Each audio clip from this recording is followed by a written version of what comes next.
This content is intended for entertainment purposes only. If you are facing a medical or psychiatric emergency, please dial 911 immediately. So here's some ways to help our young people who are at risk of suicide. Provide, of course, emotional support and listen to them without judgment, even if what they have to say just seems loony. Don't say, you're crazy for saying that. Don't say that. Just listen to them and avoid the criticism or the pressure. Show them that they are cared for, valued, and not alone. Mostly, I would say show them that they're valued. Join the conversation with Summer Keith to learn more about personal improvement, family life, and learning to live in today's challenging world. Join the conversation. Today's topic is what causes teen suicide nowadays.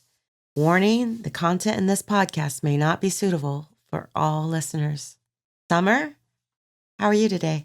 I'm doing great because this particular topic has been on my mind for actually a number of years, a couple of years at least. My experience as a teacher, and of course I'm a mom, and I have just seen quite a rise, and I've known at least 3 students in my teaching career because I was teaching middle and high school, so high schoolers, and we lost 3 students. It's not a pleasant discussion, but it's one that we as a nation need to address. It is a major problem. The only other country, and this blew my mind when I did this research, but the only other country with a higher rate of suicide is the Russia Federation. Russia, Wow. basically. Yes. And I know statistically suicide rates are going up. Yes. So it is a really intense time that we're living in, with all the things going on. But specifically, the higher rate of teen suicide is Russia and the U.S. These 2 countries have the highest rate in the entire world.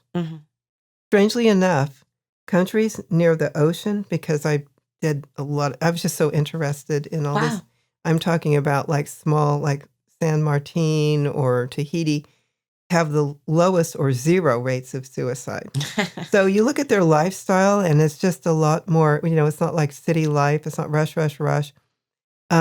People just take life slower. And of course, people living in the blue zones, like Costa Rica, all of those areas have the lowest or 0 rates.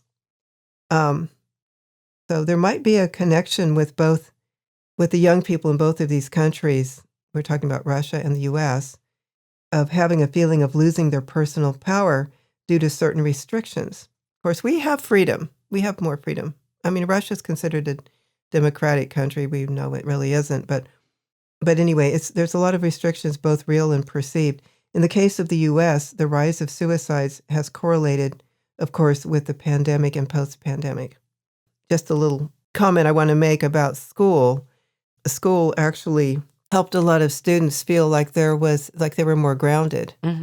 And so during the pandemic and post-pandemic, trying to catch up, especially for some of those kids who, related more to the, I guess you could say, the routine of school versus being at home. You would think that kids would, feel safe at home. A lot of them weren't.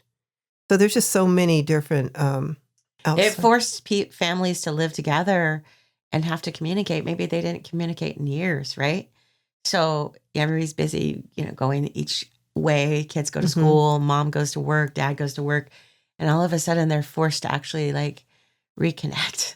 And do I really, feel the same way I did, right, when I began this relationship? Because, families were split up, basically. Well, one thing though, because families were, and what do we even describe as a family? We think of a family as mother and father and kids. It's not always like that. The abuse rate of children went up because they were at home. And parents maybe they lost their job because they couldn't work their job because a lot of times we had shelter in place. There were no more savings. But child abuse went way up over those years, and teen abuse as well. Well, now we're just, dealing with some of the after effects of that and a chaotic world with, social media and bullying and things that can happen online that you wouldn't, that follow you home, right? Used to be you go to school, you leave it at school, or you go to your job, you leave it at your Mhm. job. But now it follows you. You've got your workplace friends on your social media, you've got your school buddies and other school mates on your social media. So if something that happens to a teenager, specifically at school, they might be bullied on their social media, and they take it to heart. They don't have a strong, mature Coping skills. coping skills yet Mhm. to deal with all of that pressure. Yeah. And see, it's a phenomenon because I went through public school from, the age of 5 all the way up through, and then, of course, went to college and everything. And if there was an incident that happened at school by another student or something, it would stay within that school Mm-hmm. or even within the family, or at worst, the entire community would know about something. Mm-hmm. But that was where it stopped. Mm-hmm. It wouldn't be statewide. It wouldn't be nationwide. It wouldn't be worldwide. Yes. Now, such things can go out and the whole world will know. And when you're a teen, you get older and you sort of you can sort of just roll with the punches, not so much when you're a teen, because everything is, a word that comes to mind is hyperbole, but a lot more exaggerated. Mm-hmm. You're either, if you're hot, you're really, really hot. If you're cold, you're really, really cold. If you're in love, you're just head over heels. If you're, hate somebody because they stole your lipstick or your jewelry or something, then you just hate them forever and you want them, there's no in between. Mm-hmm. And like we had talked about previous to this podcast, the emotional levels that rage on, when we talk about raging hormones, when we talk about raging hormones, we're not specifically referring to sexual hormones. Raging hormones are those where young people are either extremely irritated about something, or they're completely in love with something, like could be their new pair of pants. I just Mhm. love these pants. They have all this style and everything. Mhm. So that'll last for 3 or 4 days, and then they don't like them anymore because nobody complimented on them. So the raging hormones going up and down and up and down, it's very unstable for the kids. That's why when, parents say, I don't know why he's changed so much. He used to be such a good kid when he was 10 and 11. And now all of a sudden they don't want to talk to you, or they slam the door, or they say, you just don't understand. So unfortunately, if these hormones are not kept in check, and young people will take seriously what somebody else says of whom they might have held in high esteem. It could be a senior in a high school, but you're only a freshman in high school. But the senior says something that's extremely insulting. It can snowball, Mm-hmm. and then Peer Yeah. pressure. peer pressure. Well, and then also it's like the sexting, pictures of girls or boys that are nude or semi-nude, and then if they get a hold of that and somebody keeps showing it to other people, well, then that also snowballs. And then kids feel like their life is over, and Mhm. it just, it perpetuates in a negative way. So what actually is the root cause? So we talked about a lot of different things, but the most basic answer to this is that when we are confused, and I'm saying let's talk about teens, are confused, they lack the tools to manage their internal feelings of despair, or they feel overwhelmed, then suicide might seem like a way out because they don't know how else to manage it. Mm-hmm. This applies to adults as well. Still, the basic question of why. It's a very complex and tragic question, and there's no simple or definitive answer. Based on the web search results, some of the most possible factors that might contribute to the rising rates of youth suicide are relationship problems. And according to the CDC, the leading cause of suicide is relationship problems, Mhm. such as breakups, conflicts, or losses. These cause emotional distress, loneliness, and hopelessness for young people, especially if they lack social support or coping skills. Yeah, it's overwhelming when things are coming at you at all different directions too. Sometimes it just seems like there's nowhere to go, right? Mhm. If all these problems every which way. Yeah, and there's just not the tools. Mhm. And they also feel so judged by others, and then they're judgmental by themselves. It's particularly just devastating to read and hear about are young men and women who were sort of like at the top of their game, let's say even in high school or in college, where they were like the picture of health. Yeah. They were good in sports, they were great students, but they judged themselves so stressfully that, like let's say they got a B instead of a A or something like that, that they would just do themselves in over that. Devastated over that. And that's a maturity level as well. But I think that it's real. And you don't know which person is going to take something that maybe another person would just brush off. Uh-huh. And then another person, it could become just completely devastating and not acceptable. They don't know what to do about it. It's also correlated with kids with a higher IQ too. Mm. They have their emotional hormones, just raging through their body, the emotional ones. And at the same time, they're trying to logically figure out why they feel like this when it's really kind of a chemical reaction that they personally can't control. Mm-hmm. And so the advice would be that even at a young age, even if your children are 5, 6, 7, 8, 9, 10, 11, 12, whatever, to always make sure that you are available. It's not easy to do because I know when you're working full time or sometimes you need your own space, just let the kids talk to you because they're going to talk to you the most when they are from, babbling from 1 year on to like 7, 8, 9, and 10. Yeah. And then they start to sort of shut down because they go through more of that physiological and emotional maturation process to where they're more prone to listening to and talking to their peers. But if you establish a very, very open dialogue, then you're going to be having better communication with your children and your, the kids. Mm-hmm. Yeah, because then they feel like they can trust you. So also, now, not to forget that we also have teens. Of course, I worked in special ed. So a lot of times the teens will have pre-existing mental health conditions. Mm-hmm. That's another cause. Absolutely. There are many young people that suffer from mental health conditions such as just general depression. I mean, I've seen 7 and 8-year-olds. Goodness. And again, quite often it's the kids with the higher IQs. Wow. Here's the problem, and I think this is really important to mention. The kids that are smarter than average, and I'm just, being real about that. They have a very scientific mind. They cannot totally relate to their own peers. So they feel ostracized sometimes, or they might be called a geek or something, which to me, if somebody calls me a geek, I could give a flip, who cares? But when you're young and you're trying to establish, friendships and relationships and being accepted for who you are, you're not going to be accepted for who you are because they are just dynamically different and far more intelligent at a higher level than the average kids. And so they don't know how to relate. And another thing too, I would tell parents, if your child is asking a lot of questions, I heard a lot of times parents would say, they ask questions all the time, answer them.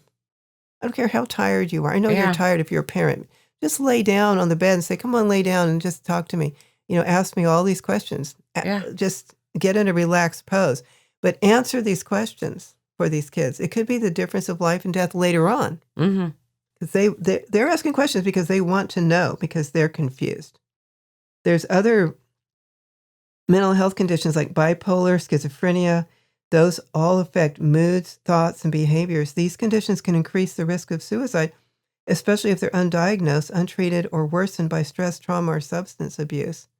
It's kind of making me, just talking about it, I'm feeling stressed out, because I know it exists.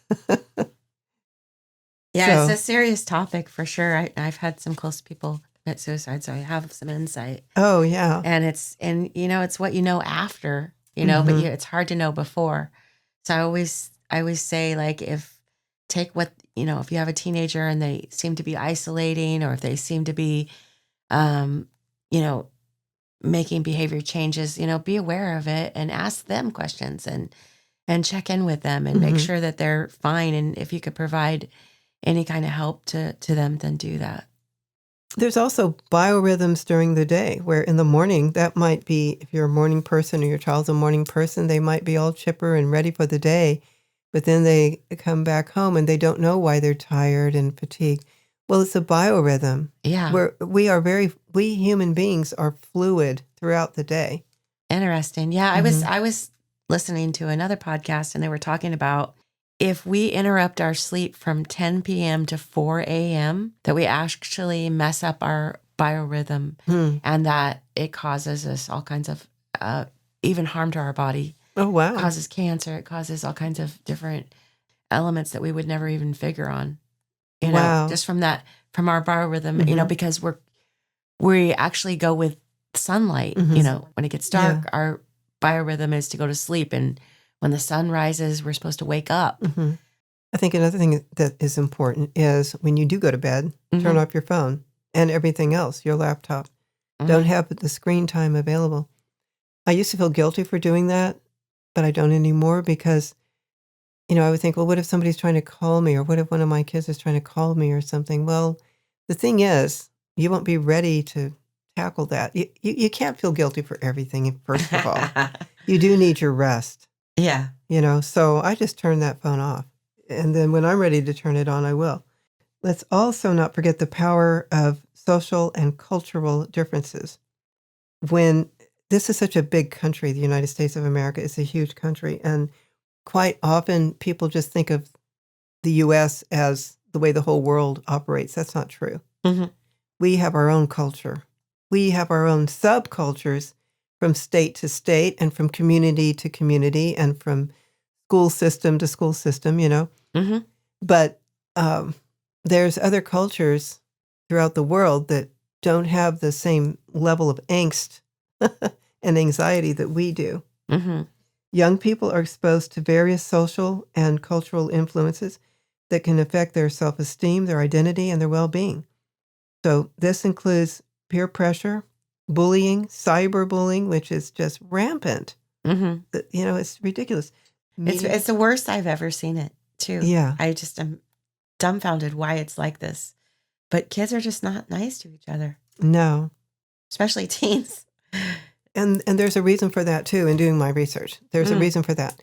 A lot of that is because they, you've heard there was even a book called Hurt People, Hurt People. So people who are hurt are going to hurt other people.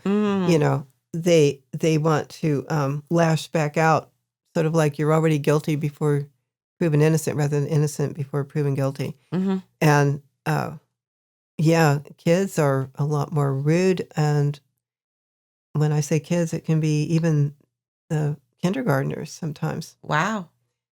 to each other because maybe their parents are really rude and a lot of parents are rude to their kids. I've noticed that too in grocery stores. I'm always watching around what's going on.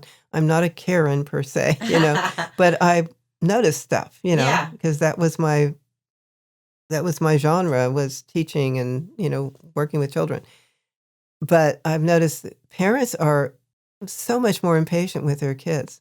They just snatch things out of their hands, or and they're not. And we're talking about potentially educated parents too, should know better. Mhm. That should have more self control. Or they're on the phone. The parents are on the phone, and I'm on my phone. Instead of saying, "Oh, excuse me, my son wants to ask me a question. Hold on just a second." All the little niceties have sort of gone out the window. Post-pandemic people, which includes myself, anybody who's gone through the pandemic, which is everybody, has become a lot more impatient. Mhm. It's going to filter down to the children, unfortunately, if we don't put a stop to it with ourselves. And young people are exposed to, these social and cultural influences. It affects, of course, their well-being, like we mentioned before. And then there's other outside influences. There's the media, there's social media, the regular media versus the social media, because regular media is just what you see on TV. And then societal expectations. These influences create a sense of isolation, alienation, pressure for young people, and that also makes them more vulnerable to suicide. Mhm. Meta, Facebook company, I guess Meta Yes. is the umbrella company for Facebook. Anyway, they were sued recently, and they were also having to go to Congress and explain how they were going to fix the problems of their influences on young people because they wanted to get the numbers up. I think that these larger corporations, they, meaning the entity that controls, is just completely blind to the post effects or the aftermath that they stir up among kids. They don't they're really not care. sensitive. They're just they don't even care if it's controversial because they want that ad. It's They all want the about numbers. They want the numbers in the ads. Mhm. So, and kids sometimes they like controversial videos and Mhm. TikTok, and they're attracted to that shock value. Mhm. But is it healthy for them? And we can't really monitor that as well as we should because of freedom of speech, right? Mhm. But we can teach our kids discernment. Yeah, we can. But It's do just we? like good food going into our Mhm. bodies Mhm. is information is also could be Mhm. toxic. Friends can be toxic, so Right. surround yourself with good people. The content that you're consuming, try to make it a healthy. Be more engaged in what your children are doing. Mm-hmm. Even though you're tired, I know parents are tired. I know this just because I've been a parent, but also having these meetings in schools. I learned so much. I learned a lot just being a teacher, just about how people interact with their kids. Mm-hmm. Sometimes it's pretty frightening. So then there's also the obvious problem in our country, the U.S., and that's access to lethal means. Mm. So young people who have access to lethal means such as firearms, drugs, sharp objects are more likely to die by suicide than those who do not, because it's the availability of that. These means can make suicide more impulsive, fatal, irreversible, reduce the chances of intervention or rescue. It's been determined that based on some of the more brutal and violent video games that both kids and adults play can desensitize their sense of judgment when it comes to killing, which is a brutal thing to say, but it's true.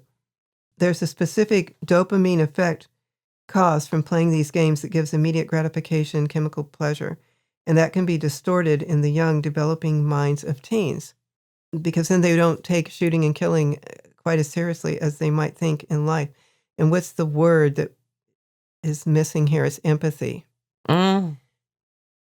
Because compassion and empathy, yeah. Because it's on a flat screen, it's just showed as objective. So so you take that, which is already pre-programming in their mind, because their minds are still developing. They say that your mind isn't fully even mature until you're like 24, 25 years old. Mm-hmm. So they'll already be depressed. Maybe they had a fight with their girlfriend or their boyfriend, or maybe they had a fight with their parents or something. And they're just steaming. And so they're playing this game, and then they're shooting, and they're, giving off some relief doing that. But then they start thinking, I just hate everybody at school because they bullied me. Mm-hmm. And then they go into the gun cabinet because it just happens to be unlocked. It's a cacophony that's going to lead to results that are going to lead to, murder. Mm-hmm. And when they looked back on, basically there was some research done. I think it was, it was because for gun rights versus gun control, every single person, and I don't have the footnotes on that, but I can find them if anybody asks, every single person that, like a school shooting or a mall shooting or, where there was multiple people killed and shot at, had been playing video games at some time, were like avid video game players, every single one, male or female, my goodness. of all ages. Wow. So our brains, we like to think of ourselves as being mature and having self-control, but really our brains are very malleable and very plastic, meaning that, you can go from being like a diehard total, what do they call them, teetotaler, non-drinker or something, but then if you are dating somebody, I'm kind of going out on a limb here, but you're dating somebody who loves to drink and you're just thinking, oh, well, maybe it's not going to be so bad. And then a year later, you went from somebody who was totally sober all the time to an alcoholic. Our brains can change according to the attachments that we have to other people or to something else, games. So we have to constantly check ourselves. Yeah, a little bit of moderation. I think, it's all right. Video games of all kinds are okay in moderation. It's the excessive, in the room for 12 hours, playing video games. And, I just think that, limiting that and keeping it down to a minimum and, all across the board with everything is just moderation. I guess if the statistics say that every single one of those shooters were, avid video game players, that's pretty remarkable. Yeah, if you're spending 3 and 4 hours a day just doing that, and you're not out in the open and hiking and fishing or doing something physical or talking to people or engaging in, good music or, like going out and even jogging with somebody or shopping or something, that's 3-dimensional activities versus a flat screen activity. Yeah. Then that's all it's like garbage in, garbage out. If that's all that's going through your mind for these constant dopamine reserves or dopamine hits. Rewards. Yeah. Yeah. Then your life is very limited. Your mind's very limited. You can't even really carry on a conversation if you're just... Yeah, your social skills are getting diminished. And therefore you become more objective, and it doesn't seem like it's going to be that horrendous. Oh, there was even a study done. I didn't footnote this either. I'm just talking. That was done. And I think I might have mentioned this in a previous podcast, but, just to paraphrase it, it was a study done where I think the child was like 9 or 10 years old, just a little boy, well, boys, doing boy things like running around outside, climbing trees, normal things that they were used to.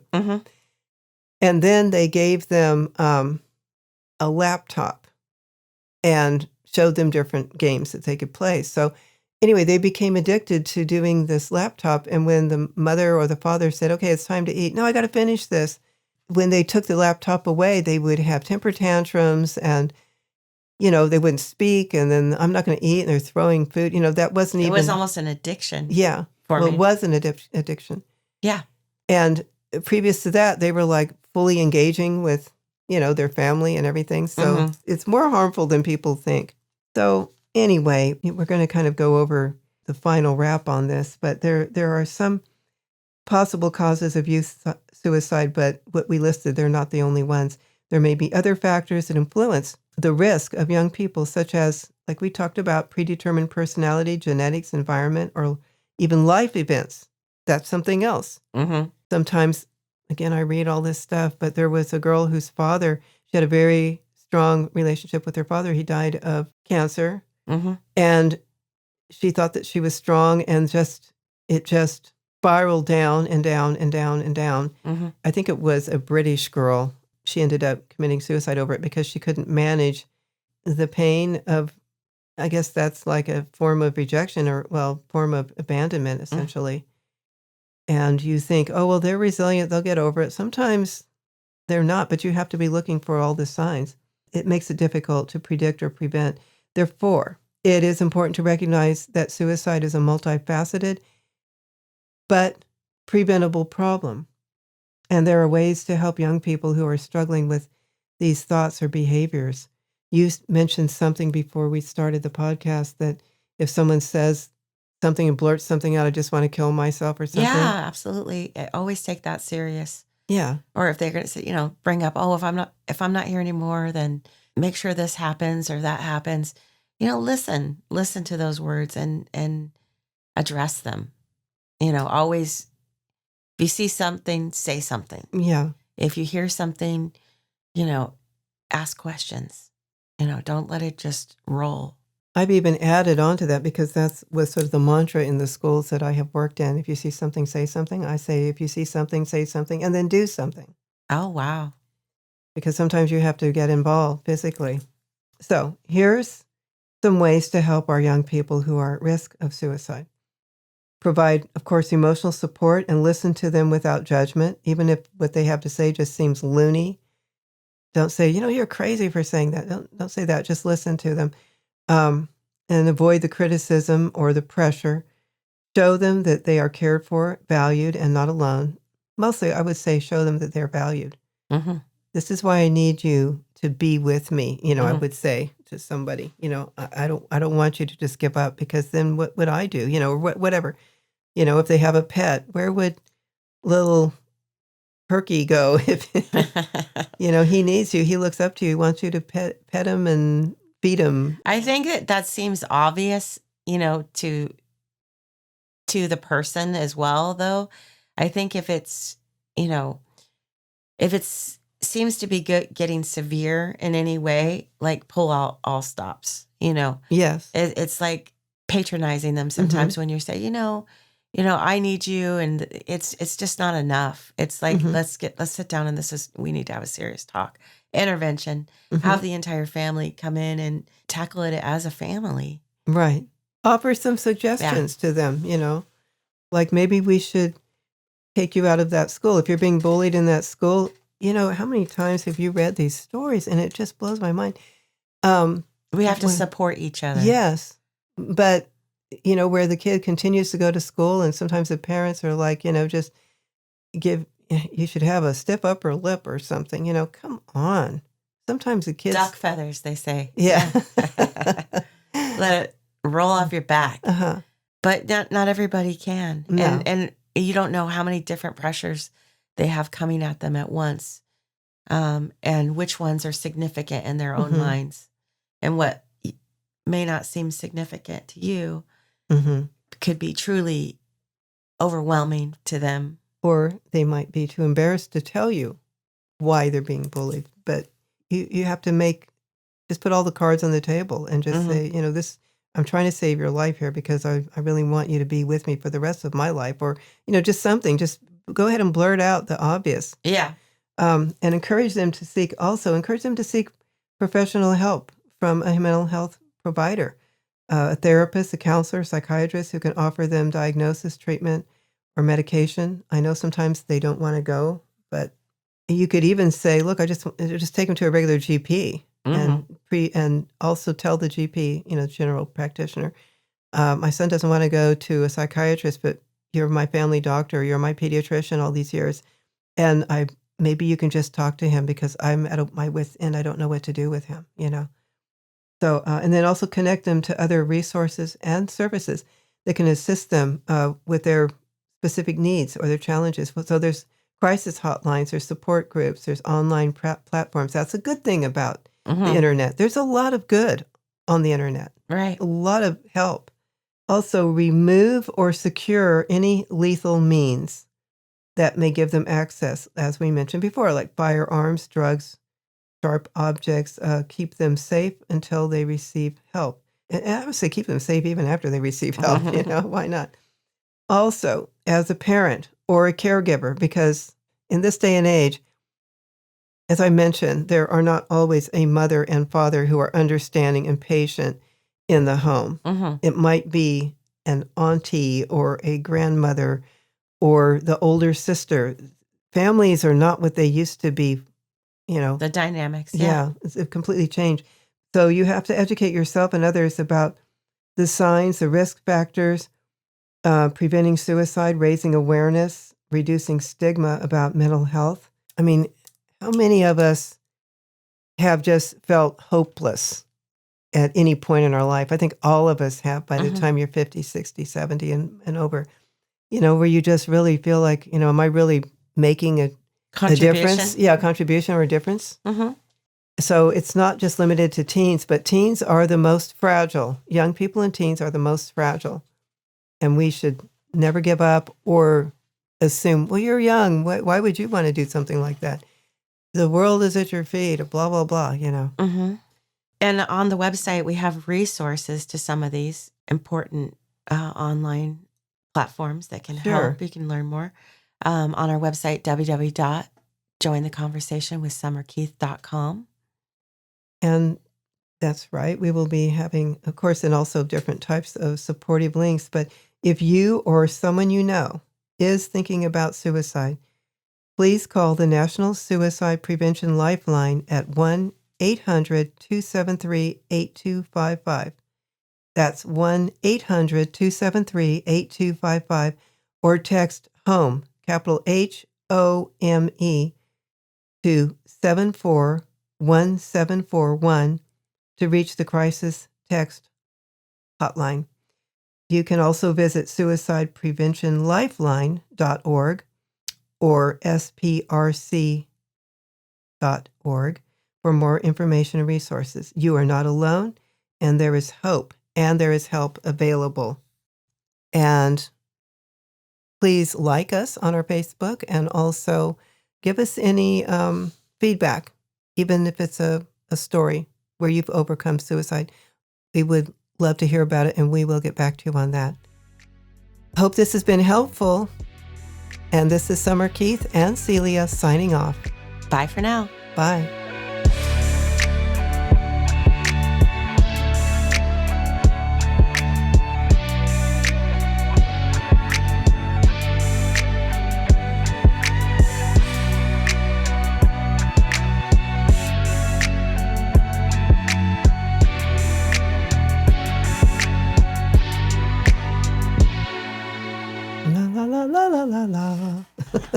Ready, set, go. I could talk like this too, bear away.